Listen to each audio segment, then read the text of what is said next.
Comment, quand on est parent, assumer le regard des autres par rapport à des décisions que l'on pense justes pour ses enfants, juste par rapport à l'éducation qu'on veut donner, mais qui va à l'encontre ou qui se heurte au regard des autres. Pas toujours facile d'assumer ses choix et ses décisions. Alors comment on peut faire pour s'affranchir du regard des autres? C'est ce qu'on voit aujourd'hui dans cette nouvelle vidéo.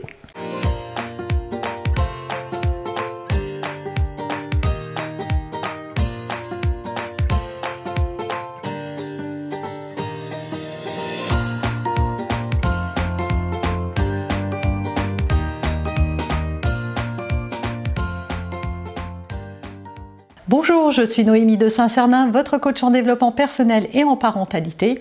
On va parler du regard des autres aujourd'hui, comment s'assumer, assumer ses décisions. Et cette vidéo, elle m'a été inspirée par une personne que j'ai en ce moment en coaching. Alors, je tairai toute information personnelle la concernant.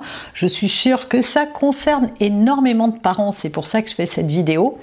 Et cette maman, en fait, elle a du mal à assumer ses choix. Je vais vous donner un exemple. Ses enfants ont encore des tétines. Ils sont grands et elle a refusé de leur enlever la tétine. Pour elle, il est évident qu'à un moment, on n'a jamais vu un enfant de 15 ans avec une tétine dans la bouche, et donc il n'y a aucune raison pour qu'à un moment, ils ne l'abandonnent pas d'eux-mêmes. Pour elle, c'est pas grave, effectivement que ça peut un peu déformer les dents, mais plus ils grandissent et moins ils l'ont peut-être. En tout cas, elle assume ce choix-là. Évidemment, à l'école, ça n'est pas possible, donc elle ne peut pas laisser les tétines à l'école. En revanche, elle leur donne systématiquement quand elle vient les chercher. Et parfois, elle a des remarques des personnes autour qui lui font sentir que ce qu'elle fait, c'est pas bien. Donc déjà, ce que j'aimerais vous dire, c'est que personne ne sait mieux que vous ce qui est bon pour vos enfants. Voilà, que ce soit moi ou quelqu'un d'autre, il faut souvent écouter son cœur et c'est vraiment ça qui compte. Faire avec le cœur. À partir du moment où vos enfants ne sont pas en danger, eh bien, vous avez le droit de prendre des décisions. D'ailleurs, c'est ce que font les parents. On prend des décisions tout le temps pour nos enfants, en tout cas jusqu'à temps qu'ils soient en capacité de décider pour eux-mêmes. Et c'est pas demain la veille, puisque ils vont être sous notre responsabilité pendant 18 ans, au moins. Alors en 3 points très simples, on va faire le tour de cette question et je vais vous donner mon astuce ultime pour enfin assumer ce regard des autres quand justement ils vous gênent ou ils vous mettent mal à l'aise. Premièrement, c'est d'accepter de déplaire. On a envie de plaire aux autres sans se rendre compte que de toute façon on déplaît. Quoi que l'on fasse, il y aura toujours quelqu'un pour trouver à redire dans ce que l'on fait.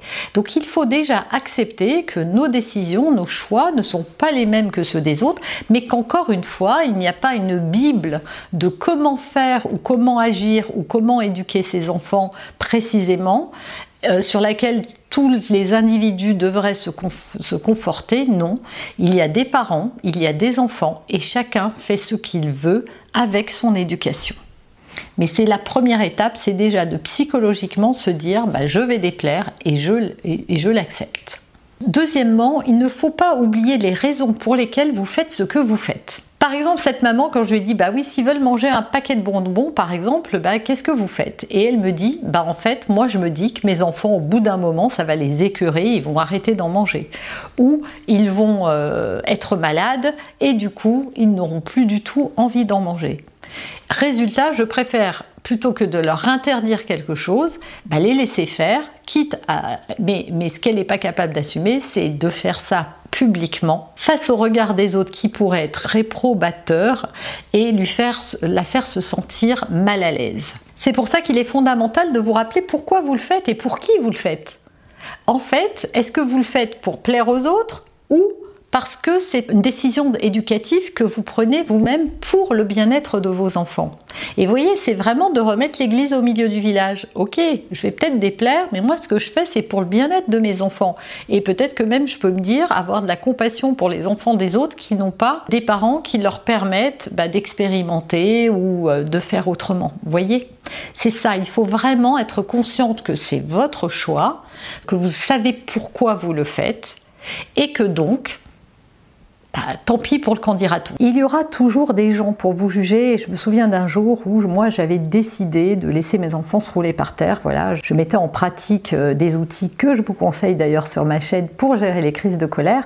Et donc quand mes enfants faisaient une crise parce que j'avais dit non pour un bonbon ou Dieu sait quoi, eh bien je les laissais ne pas être contents. Donc bien évidemment je restais près d'elles et parfois elles ne voulaient pas, hein. Elles étaient trop en colère, mais j'attendais que la crise se passe tranquillement. Et évidemment on entend certaines réflexions, on croise quelques regards de biais en diagonale, des regards réprobateurs par rapport à ce qui est en train de se passer, mais finalement, voilà, ça va passer et ces gens-là, ils vous auront oublié dans 5 minutes, ou 10 ou 15, ou en tout cas, vous allez peut-être jamais les revoir. Donc c'est vraiment fondamental de savoir que je fais ça pour le bien-être de mon enfant et si les autres sont pas contents, eh ben tant pis. Même si c'est vrai que la situation à ce moment-là, elle n'est pas agréable pour vous. Alors maintenant, on en arrive justement au point fondamental de cette vidéo. Comment on fait pour arriver à assumer? Parce qu'on peut se dire, oui, je suis bien consciente, Noémie, de tout ça, mais moi, j'y arrive pas. Eh bien, en fait, c'est juste d'assumer vos décisions, au lieu de chercher à vous justifier. Parce que si cette maman, par exemple, pour les tétines, on dit, ouais, non, mais ils sont un peu grands, à 8 ans, on n'a plus de tétines. Eh bien, c'est de dire, ah ouais, vraiment, il n'y a aucun enfant qui a une tétine. Finalement, un jour ou l'autre, il va bien la lâcher, hein, puis c'est pas bien méchant. Vous voyez, c'est vraiment d'assumer et pas du tout de chercher à se justifier. Parce que trop souvent, quand on est face au regard des autres, on voudrait leur expliquer le bien fondé de nos décisions ou pourquoi on les a prises, etc. Et on oublie, en fait, si on veut que ça s'arrête, et ça marche surtout quand on est face à tout le temps les mêmes personnes, par exemple dans sa famille.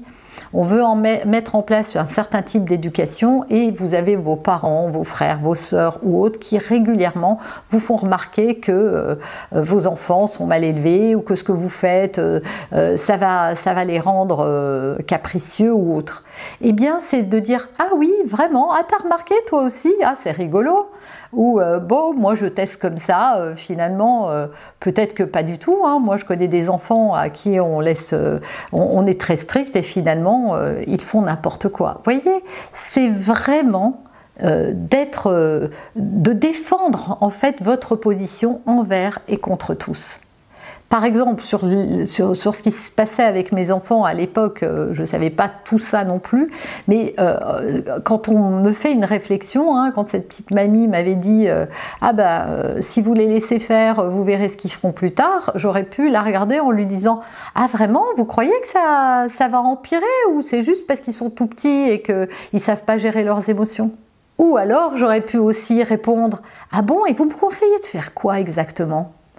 Donc je ne sais pas ce qu'elle m'aurait dit, de leur dire de se taire, de leur mettre une baffe, ah ouais, vraiment, c'est ce que vous auriez fait? Ah non, mais moi j'ai pas envie de faire vivre ça à mes enfants, mais pas du tout. Vous voyez, c'est d'être ni dans un combat d'ego où on veut avoir raison, ni dans une posture de victime où on veut se justifier, c'est juste être droit dans ses bottes et d'assumer les décisions que l'on prend parce qu'on pense et on les juge bonnes pour nos enfants.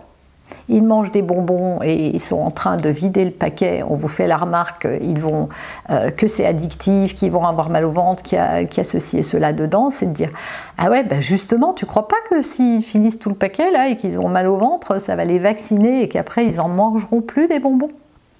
Ou avec parcimonie. On sait, en tout cas, d'après toutes les études qui ont été faites sur le sujet, que plus qu'il y a des interdits, plus on empêche et plus ça crée du désir chez vos enfants.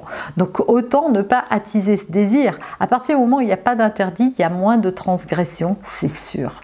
Voilà, j'espère que cette vidéo, elle vous aura inspiré, elle vous aura donné envie d'assumer vos choix. Si vous avez des questions, posez-les-moi, parce que je ne peux pas donner plein d'exemples. Il y a peut-être des exemples sur lesquels vous ne voyez pas trop comment vous pouvez assumer certains choix que vous faites. En tout cas, partagez cette vidéo si vous pensez qu'elle peut aider quelqu'un. Une levée de pouce pour me dire qu'elle vous a plu.